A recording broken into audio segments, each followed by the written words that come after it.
Discussion here with Secretary Yellen and my economic team to discuss the economic consequences of Congress failing to pass our American Rescue Plan. There is an overwhelming consensus among economists, left, right, and center, that this is a unique moment in this crisis. And the cost of inaction is high, the cost of inaction is high, and it's growing every day. The crisis itself is accelerating. 900,000 more Americans filed unemployment for unemployment insurance, and this week alone.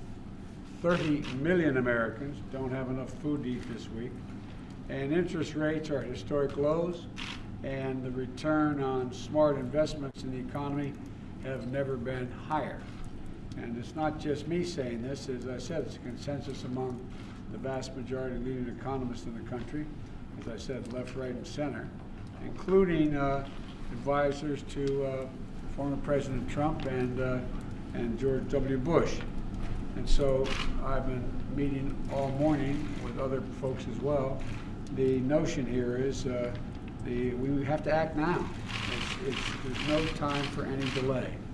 And so we could end up with 4 million fewer jobs this year, according to Moody's, a Wall Street firm, and it could take a year longer to return to full employment if we don't act and don't act now. We could see an entire cohort of kids with a lower lifetime earnings because they're deprived of another semester of school.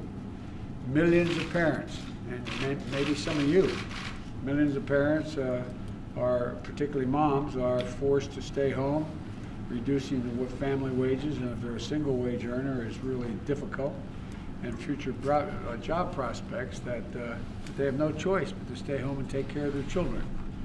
Millions of people are out of work, unemployed. Future millions are held back for no good reason other than our failure to act. So the choice couldn't be clearer. We have learned from past crises the risk is not doing too much, the risk is not doing enough. And this is the time to act now. I've asked Secretary Yellen, who's been leading this effort, to come in and we're going to go into some detail among ourselves, but I think she has a statement to make as well. Thank you very much, Mr. President. Well, there is a huge amount of pain in our economy right now, and it was evident in the data released yesterday. Over 1 million people applied for unemployment insurance last week, and that's far more than in the worst week of the Great Recession. And economists agree that if there's not more help, many more people will lose their small businesses, the roofs over their heads, and the ability to feed their families. And we need to help those people before the virus is brought under control. The President's American Rescue Plan will help millions of people make it to the other side of this pandemic. And it will also make some smart investments to get our economy back on track.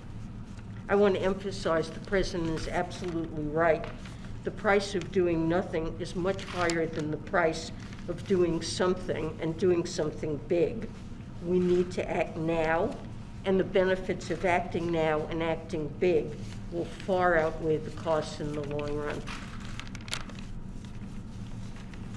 Thank you, guys. Mr. President, what do you think of the Johnson & Johnson results? Let's go. Thank you, guys. I'm waiting to hear from my team. I'm waiting to hear from the team on the detail of it. I saw the news reported this morning. I haven't had a chance to speak with Dr. Fauci. One point I want to make that the Secretary made, and let's get this straight. It's not only that people will be badly, badly hurt if we don't pass this package, in terms of increased rate of death, in terms of poverty, a whole range of things. But we will also be hurt long-term economically. Economically. We need to make these investments so the economy can grow the remainder of this year and next year. The investments now will help the economy grow. It will not, in fact, put a drag on the economy as spending this money. It'll do the exact opposite. So thank you all very much.